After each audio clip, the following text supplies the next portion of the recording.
नवरात्रि का 5वां दिन समर्पित है माँ दुर्गा के 5वें स्वरूप माँ स्कंदमाता को, जो अपनी गोद में बाल कार्तिकेय स्कंद को धारण करती हैं और सिंह पर सवार होकर भक्तों को सुख, शांति और समृद्धि का आशीर्वाद देती हैं।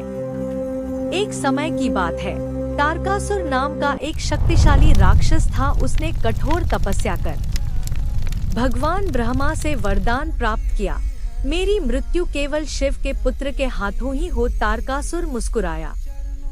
शिव तो हमेशा तप में लीन रहते हैं, उनका विवाह ही नहीं होगा। और इसी घमंड में उसने तीनों लोकों में अत्याचार शुरू कर दिया। देवताओं की पुकार जब अत्याचार बढ़ने लगे तो देवता घबरा गए। वे माँ पार्वती के पास पहुँचे और बोले, माँ, अब केवल आप ही हमारी रक्षा कर सकती हैं। माँ की तपस्या। माँ पार्वती ने संकल्प लिया, मैं भगवान शिव को पति रूप में प्राप्त करूंगी। उन्होंने कठोर तप किया और अंततः भगवान शिव उनसे विवाह के लिए तैयार हुए। जन्म हुआ स्कंद का।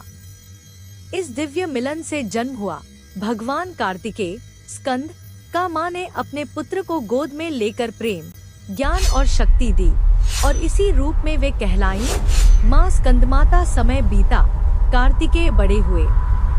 माँ की दी हुई शिक्षा और शक्ति से उन्होंने युद्ध किया और अंत में तारकासुर का वध कर दिया। देवता बोले, माँ आपने हमें इस संकट से बचाया। माँ मुस्कुराई और बोली, ममता ही सबसे बड़ी रक्षा है।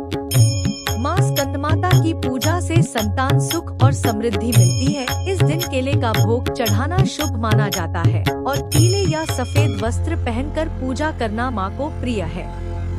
माँ स्कंदमाता सिखाती है, ममता ही सबसे बड़ी शक्ति है। जहाँ माँ का आशीर्वाद हो, वहाँ हर मुश्किल आसान हो जाती है। ऐसी ही रोचक धार्मिक कहानियों के लिए चैनल को लाइक एंड सब्सक्राइब जरूर करें। जय माता की।